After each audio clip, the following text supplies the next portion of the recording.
welcome back to the Night Movies at Cartopia podcast. I am DJ Fortunato. And I'm Pete Ellis. And we are going to be talking about the movies that are showing at 12th and Hawthorne here in Portland. And Pete's host, what are we going to be watching this week, Pete? We're going to be doing the Goonies. Last week we finished up with Indiana Jones and the Temple of Doom. Mm-hmm. And there's a weird thematic kind of connection. The guy who played Data in the Goonies was also Short Round in Indiana Jones. A major Venn diagram overlap. Yeah, it wasn't necessarily intended, but that's just sort of how it worked out. Joe and I have just finished watching the Goonies, a little private viewing. And we're here to talk about it, and hopefully you guys will join us this Sunday for the Goonies. I have a feeling it's going to be a good turnout. I noticed on Facebook there's a lot of people who are... it's a fan favorite. Definitely, and the response has been good, so... Damn it. That's all good. We'll just keep rolling through that one. Joe had his stopwatch going off right there, but we'll keep rolling. So, Joe... what are your thoughts on this movie, man? I think that this movie is absolutely iconic in the minds of anyone who grew up in either the 80s or early 90s. And watching it again, I'm going to say that I watched it recently, like a couple years ago, and I thought it didn't hold up. But somehow watching it in high def on a nice big flat screen, in our case, and you guys, you'll see it on a big outdoor screen. Definitely, it was better than I remembered it. So here's the thing. And you're going to disagree with me. So here's the thing, is that I remember loving this movie when I was a kid, but for some reason, it no longer really holds up to my expectations. When's the last time you saw it, though? Last time I saw it was probably when I was... Oh, God, it's been forever. It must have been when I was 10, maybe. See, I last saw it when it was just a couple years ago when my friend gave it to me for the holidays, and I think I was inebriated watching it and then realizing these kids can't really act. But this time I forgave that, and I just kind of allowed myself to bask in the set pieces and just the sheer scale of it all was really what I'm referring to. Still impresses me. Well, there's definitely a lot of nostalgia involved with watching the movie, but when I was watching it now, actually this is something that one of my friends mentioned when I said that I was going to be doing this movie for this series, is that it's nothing but just a bunch of little kids yelling at each other. And good Lord, it actually does get really annoying. There's some funny moments for sure. Definitely, it's surprising that Corey Feldman is the character that I admire so much in this movie. But easily the coolest of the kids. But yeah, when it comes to... But they're all rejects. When it comes to Chunk, I mean, I loved the Truffle Shuffle when I was younger, but there's something about it now that it's just like, why?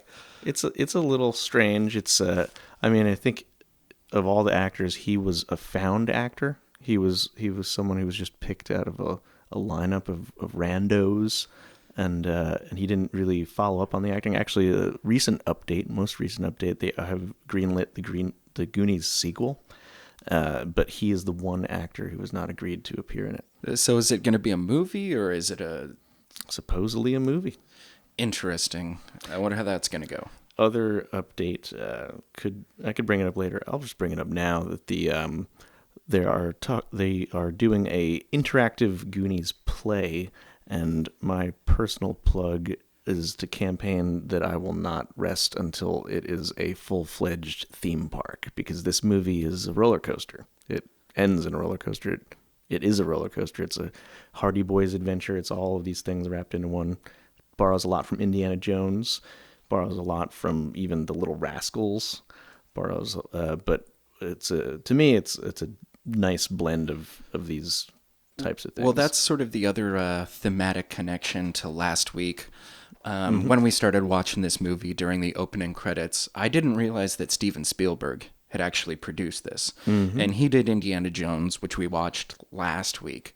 So, yeah, there are I thought that was a premeditated pattern, no? No, it wasn't even planned, but it is surprising to see all of those connections. Temple of Doom is one of those nonstop sort of thrill ride movies, and this is the exact same way. Although I feel like even though Indiana Jones is anchored in a lot of those action sequences, there's a little bit more of a story there. There's something that's a little bit deeper. Are you sure? I'm actually going to go in and say that this movie has some long-standing themes and even that are still relevant today, like the whole idea of developers coming in. I mean, that's something Portlanders are very familiar with. Developers coming in and evicting your working class, middle class families out. And I mean, if only we all could find a treasure map in our granddad's attic. Right. Ye intruders beware, crushing death and grief, soaked with blood of the trespassing thief. You guys, this map is old news. Everybody and their grandfather went looking for that when our parents were our age. I mean, haven't you ever heard of that guy? What's his name? The pirate guy, One-Eyed Willie. One-Eyed Willie. Yeah, he was the most famous pirate in his time. My dad told me all about him once. That's one of the weird, convenient things of the movie that sort of propels the rest of the narrative is that they find this map up in their attic, and that's sort of the genesis of the story of the movie. And After some heavy setups. To me, that's sort of one of the weird cheat things of the movie is that they just sort of happen upon all of these things. I guess that's the way that most adventure movies are supposed to happen. There has to be that kind of progression. But there's something about it in this movie that comes a little bit too easy. I mean, that attic scene is exactly the analog of Indiana Jones's, oh, I'm the archaeologist who knows all about this random thing that we just bumped into because I'm the all-knowing Indiana Jones here to give you an info dump in the form of the character that I am. And in that case, it's, oh, we don't have a plot. We don't have a solution to this problem. Guess what? It's all in Granddad's attic right here. And Chunk's going to bump into it. And now here we go. There's no turning back. This movie's all about, once they set out on an adventurous path, there's no turning back. And I think that's from a hero's journey arc. I really admire Mikey. I find myself not like, I still don't think that Sean Astin was a great actor in this. Definitely not. But the way his character is written, okay, so I'm going to bring up, this file is under like random internet theory. I do remember reading somewhere that movies like The Goonies were created specifically to undermine the generation of people who came up with the atom bomb and stuff like that, and to encourage young people to basically, and in a good way, to encourage them to assert themselves like over their parents' generation. And it's all over this movie. It's every adult is incompetent or spineless or greedy, and the kids are utterly noble, a little bit bumbling, but Mikey is kind of like the one example of like the purely motivated character who even his older brother follows suit. Even his older brother, played by Josh Brolin, son of James Brolin, who later becomes Thanos and W and all this stuff. This is an early acting role for him, but yeah, even he's in a makeout scene. He's almost in a makeout scene. Another example of Spielberg's like, okay, we're almost gonna go to that place, but to preserve the. One thing that bothers me about the Mikey character is that he has asthma, and he's constantly puffing on that inhaler. But it really serves. It's a character tick. Right, but at the end of the movie, he even disposes of it. Like, it didn't even matter. When you set a character up like that to have asthma and he's constantly puffing on the inhaler, you think, okay, he's going to get caught in a situation where he no longer has this inhaler. But it really serves no purpose. Maybe it's used to sort of signify the fact that, yeah, he is a Goonie. He's sort of the underdog. Yeah, you got to picture all these kids are, and I mean, I don't know about you, but just like all of us were made fun of for one reason or another, because they're not Troy. They're not the rich kid who has it all. Their parents are working class. They live in or something middle class. They live in a very nice neighborhood by my standards in Astoria, but apparently it's getting bulldozed over for a golf course or something like that. And yeah, I mean. Okay, so let's talk about Sloth for a second. He's probably the most iconic character in the movie. He's always quoted. Yes. But it's so strange why he exists in this movie. Weird. Yeah. He's chained to this one room when Chunk finally finds him, and he's strapped into a chair next to him. They share a baby Ruth with each other. He actually spends most of the time not interacting with any of the other characters, and his backstory is really strange. The reason why he looks why he does is because he was dropped on his head as a baby. And he's sort of his look is kind of a human Toxic Avenger look. It's prosthetic. I think the prosthetics hold up as far as I'm concerned. I really like his wiggling ears and the fact that his eyes turn different directions at different times. That's just kind of like he's to me, Sloth is the ultimate Goonie, because he's not like the granddad of all Goonies. That honor goes to One-Eyed Willie. He is the ultimate Goonie. He is the ultimate reject from society, who also happens to have superhuman strength. Go join your friends, you wiggles!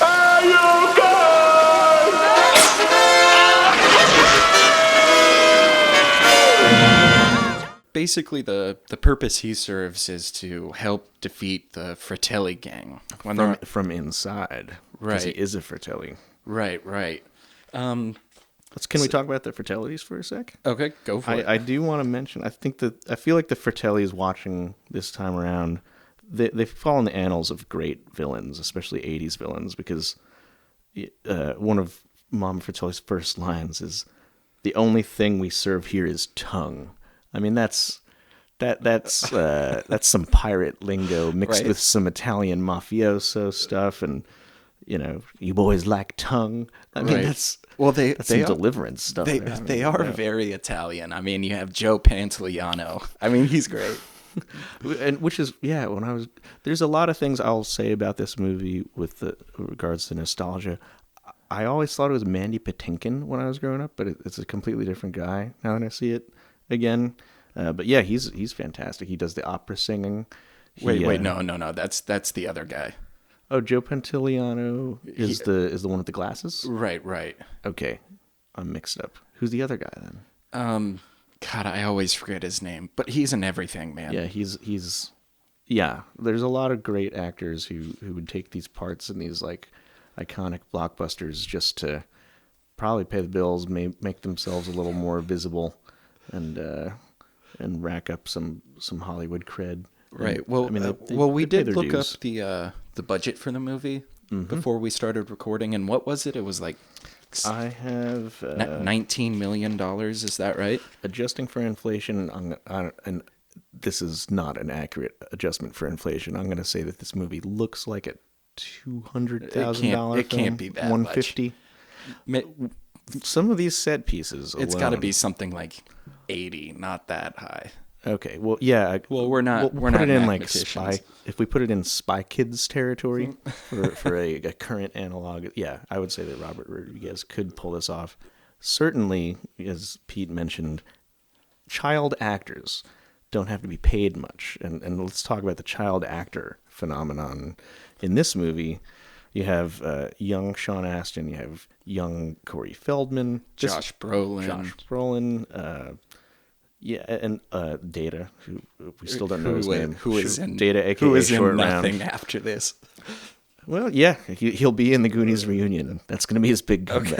Okay. We waited 25 years for this, but it's finally happening. It's going to be worth Almost the wait. 30, It's going I to be guess. worth the wait.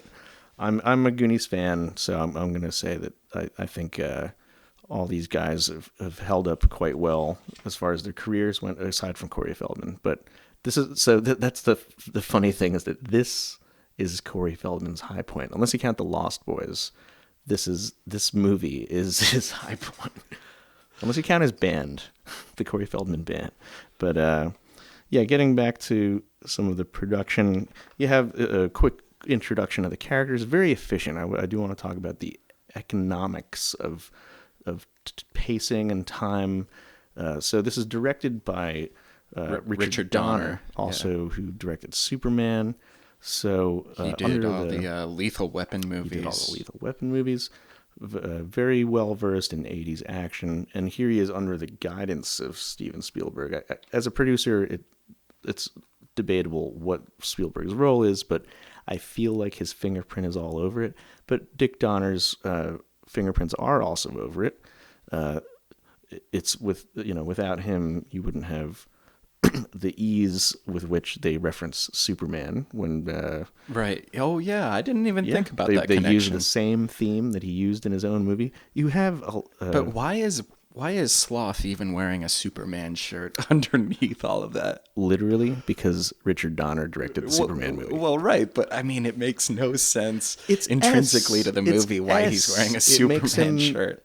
It's it's the feeling that every kid got when he wore a Superman shirt. But for Sloth, it's he also has suspenders, and it's his own version. He's the Bizarro Superman. He's the closest cinematic equivalent we've ever had to Bizarro Superman.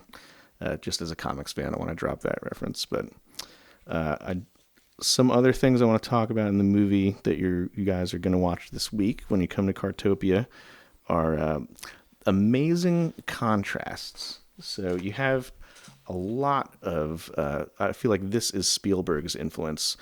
You'll have a scene of grave danger and seriousness immediately bumped up against slapstick humor. So some examples of that are the murdered Fed's body. So in the to freezer. highlight, to highlight the fact that the Fratellis don't mess around. The Fratellis are kind of badasses. They straight up shot a federal agent. Yeah, and they're prepared to kill these children. And they are definitely prepared to kill these children. I mean, the one scene where they're about to put Chunk's hand into the Oh my blender, God. that's really dark. And yet that scene too. So both of these scenes, the intensity of the violence, of the potential violence of the Fratellis, are immediately followed by the slapstick of the body falling on Chunk. And you can see that this actor playing the dead Fed is kind of in on the joke. He's like, I'm kind of awake, aren't I? Yeah, he doesn't necessarily He's seem kind all of that he dead. looks a little Peter Gabriel-ish, but he's looking kind of alive. And then the hand in the blender is followed immediately by Chunk's greatest scene when he relays all of his whole story, when he tells the whole story. Well, yeah, that has to be probably the funniest part of the whole movie, when he's admitting all of the things that he's done wrong as a child. He talks about puking over the railing at the movie theater. Do you want to point out that here's some Night Movies of Cartopia trivia? That is the exact same story referenced in the movie Stand By Me. But the worst thing I ever done, I mixed up all this fake puke at home, and then I went to this movie theater, hid the puke in my jacket, climbed up to the balcony, and then I made a noise like this.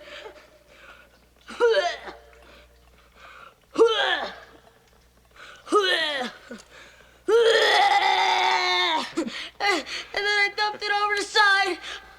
And all the people in the audience, then this was horrible. All the people started getting sick and throwing up all over each other. I never felt so bad in my entire life. I'm beginning to like this kid, Mom. And that's another weird thing about this movie, that there's cross references of franchises that were taking place at the same time, and I mean that's one. Here's another random one just for you Oregonians. I don't know how many of you are familiar with the animator Bill Plimpton. The Plimtoons were a very popular, really wacky hand-drawn animation show on MTV back in the 90s, and he still does movies and worked with Tom Waits and everything. And Martha Plimpton is his sister. So 2 notes of trivia. The more you know. The more you know. Okay, so Joe, I want to know what you think are some of the funniest parts of this movie. Ooh. I will have to... Well, let me tell you mine. Yeah, why don't you... Okay, well, so there start. is that scene with Chunk when he's admitting all of the wrong things that he did as a child. Definitely. Before he's about to have his hand put into a blender. But probably my favorite line... Another contrast. In the whole movie is when he's calling the cops, talking about the Fratellis, and... the cops are so skeptical of anything Chunk has to say because he's made up all of these stories previously. And this is going to bring us to another cross-reference. The cop is not believing anything Chunk has to say. Like, is this like the time the Iranian terrorists took over all of the Sizzler, took over all of the steakhouses Sizzlers in town? Yeah, and then he says, or the time you poured the water on the little creatures and they multiplied. That's a Gremlins reference. Oh, right. Joe Dante movie. Totally didn't even catch that. Yeah, like the time you told me about the 50 Iranian terrorists who took over all the Sizzler steakhouses in the city. Just like that last prank about all those little creatures that multiply when you throw water on them. The movie's so full of those. The other thing I do want to point out, just regarding just regarding Truffle Shuffle's terrorists taking over the Sizzler. This movie, if you're wondering where its budget came from, is also a pretty solid early example of paid advertising. The Baby Ruth scene very clearly shows you a nice big Baby Ruth, and that's literally the motive for Sloth's breakout. And then the Sizzler also gets thrown there. I'm not getting paid for this right now. I would love to. Hey, Sizzler and Baby Ruth. Oh yeah, and I forget if it's Coke or Pepsi, but when they're at the hideout of the Fratellis, Chunk even says, "Oh, a soda! I'm so thirsty," and he goes digging into a cooler for a soda. I think it's empty. He doesn't grab anything, but there's definitely that product placement there. Yeah, I don't know if we could see the brands of ice cream that Chunk goes for, but yeah, that's sort of just a nameless brand. One certain one at the end of the movie, and we'll build up toward it, is the very plain to see Domino's box that Chunk's family brings to him. Just an example of who they are. They're just like Chunk. Yeah, I feel like that paid advertisement was really rampant in the 80s. And it's back now. I mean, with the Jurassic World, it's back. So this is where it all came from. All these ideas. The Superman movie is just a giant Cheerios commercial. We always used to say that when I was a kid because he had the big important scene, and then there's a Cheerios box. Anyway, we're going to ramp up. We're going to try to keep this economic here. I think we should start getting to these set pieces throughout the movie. This movie is all about set pieces because the one thing I want to throw in is what carries this movie is Peter and the Wolf like themes for all the characters. Data has a theme in the music. Chunk has a theme. Mikey has a theme whenever he looks at the map or thinks about the map. Do do do do do do, and Data's is do do do do do do do do do do do. Right. And even if these kids weren't saying anything, which I think we can both agree they're kids. They're child actors. They're not A-listers. And the movie music actually does a lot of the heavy lifting of just driving you through this adventure from one plot point to the next and one emotion to the next as they either get hopeful or terrorized by the Fratellis, or there's some more slapstick antics happen. So as we go through the plot of the Goonies, you guys are familiar with this. We are assuming when you're listening to night movies at Cartopia that you've seen the movies, because it's all about nostalgia, and a lot of these movies themselves are all about nostalgia. So as we get into the underground I'm going to refer to it as a fantasy world. I feel like once they find the map, that everything in this movie could have just taken place in Mikey, aka Steven Spielberg, Richard Donner's head, just remembering, the type of fantasy life they had, hanging out with their friends, playing hide and seek, or pretending to be pirates when they were kids. It is a really playful movie like that. And so after they get underground and they go through these harrowing death traps, the first I'm gonna refer to the series of set pieces that make probably a good third of this movie accumulate to like bigger and bigger set pieces. So the first one, you're about to enter the resolution of the big adventure, when they get to the skull chamber. So the skull chamber, when Josh Brolin is walking into that giant skull with Andy, leads straight into the log river. And the log river, you guys know what I'm talking about. That's the slick shoes scene. And that's, an hour and 17 minutes into the movie. And then it ramps up to this big ending. You got the skeleton organ, some great Foley work on the slick shoes, because there's a nice, I'll call it the balls crunch. Everybody knows what I'm talking about. Sounds like they're snapping some big sticks in the Foley room, but we all have the same reaction to that. And ooh, that's gotta hurt. Yeah, and then they're just to kind of go chronologically through this ending, got some great 80s music as the 80s synthetic drums start to blare when the floors start falling out whenever she's playing the wrong notes. And then the next set piece that we come to is the water slide. Do you have anything to say about the water slide, or is it just what it is? Well, that's one of the main things that I really remember about the movie, actually, because it seems so theme park-ish. Like, that's what I'm saying. I will not rest until there's a Goonies theme park. I'm just saying. I just want it. But make it happen. But yeah, getting to the end of the movie, it's really sort of inexplicable what happens, because they're greeted by the cops and their parents on the beach, and for some reason the Fratellis walk towards the cops, even though they're wanted and have just escaped from prison. There's nothing about it that actually makes any sense why they do that. And then as all of this is happening, the ship that they have just come across underground starts sailing away, and there's no reason. It's to me, it's one of many things that doesn't have to make sense. It's one of the things that happens because it has to, because it's this resolved image that confuses the fantasy and the reality of the world that this movie takes place in, to a point where, this is not just in these kids' imagination. The adults are seeing the ship too, and they are equally in wonder of it. So just in case any parents come to check out this movie, or if you're listening to this podcast and you just decide to watch it at home, that's one of my favorite things about this movie, is how it crosses the generations in its imaginative appeal. And I feel like that's why Steven Spielberg got behind it. Yeah, like I said, it's not as good as of a movie I remember it being. I'm going to disagree. But it is a fun movie, and I'm glad we are doing it on Sunday, because not only is it a nostalgic thing for people who grew up in the 80s, 90s, but it's especially important as an Oregon movie. It's an Oregon movie. Well, yeah, if you're an Oregonian, you are obligated to like the Goonies and Kindergarten Cop.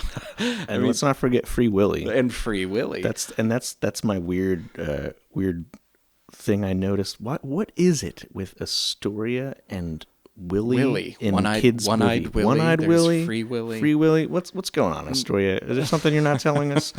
But you did mention the ship sailing off. I do want to talk about this pirate ship, because that is our final set piece. You have all of them building up to it, and I do want to appeal to everybody watching this movie. Just take a look at that ship. It's real. It's not a matte painting. It starts as a matte painting. But the final shot... is a real set. It's not a real pirate ship, but it's a physical object. It's a physical object that they built. Are you sure about that one? My eye for composite shots was not getting. It was not going off during the scene where they swim away from it.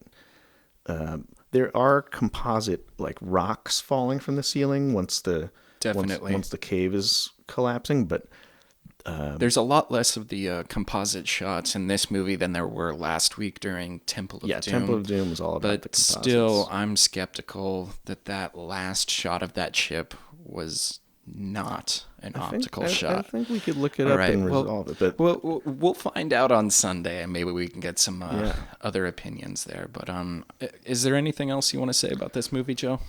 I do want to say that I really do think whether that weird internet rumor I heard is true or not, that it remains a solid example of loyalty to friends and what you can do if you just decide to take the mantle and lead your friends toward an impossible task. I mean, we all do this every Friday night. Like, come on, let's do it all. It's their time up there. This is our time. Well, this is our time to do what we want. It is a great underdog story.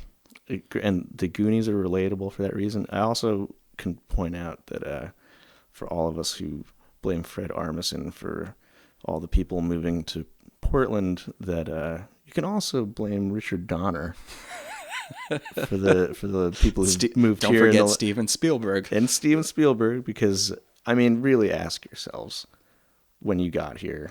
How many of you here's realized? The thing is that this movie really could have taken place in any other city on the coast. True. It's not a Portland movie. It's not Portland. And I guess one more thing that I will say, though, is that even though you couldn't necessarily identify it as being Oregon if you didn't know the location, because they do mention that it is Astoria and Oregon in the movie, but if they had taken that out, you wouldn't necessarily know that it is Oregon, but they all have raincoats. The way that the movie is shot, though, is so Oregon, especially if you live here. Just the Cannon Beach. Yeah, Cannon Beach. There's that's a strange composite they do. It's not a composite shot, but they make it seem like Cannon Beach and all of these other rock formations in Astoria are right next to each other. But yeah, so they jump like there's the beach, there's the trees, sort of the overcast weather, and it really does feel like Oregon. And Absolutely. So if you grew up in this area, it really does mean something a little bit extra. Yeah. And unlike the movie Singles about Seattle as far as representing the Pacific Northwest, it actually rains in the Goonies, and I really appreciate that. True. From start to finish.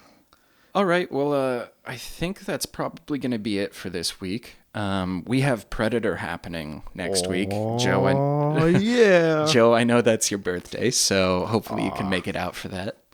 We will be watching it in advance and then recording a podcast. But we hope to see all of you guys there on Sunday. This Sunday for Goonies, and then the next Sunday for Predator. Those are our September lineup. And do you want to say anything about the other movies coming up for the rest of the season? Well, we've only got 2 more months left, so you guys really got to sort of cram in the rest if you want to watch some movies. I know we have Goodfellas. The day after Halloween, we're doing a double feature, which will be Alien and Nightmare on Elm Street back to back. That should be a really fun movie. Accidental tribute to Wes Craven, who just passed away. But definitely. Yeah. So we hope you'll join us on Sunday, every Sunday for the rest of the series. Sundays forever. Right. But this is Pete. And this is DJ. And we're signing off. Have a good night, guys. Take care. See you guys Sunday. Bye, Willie. Thanks.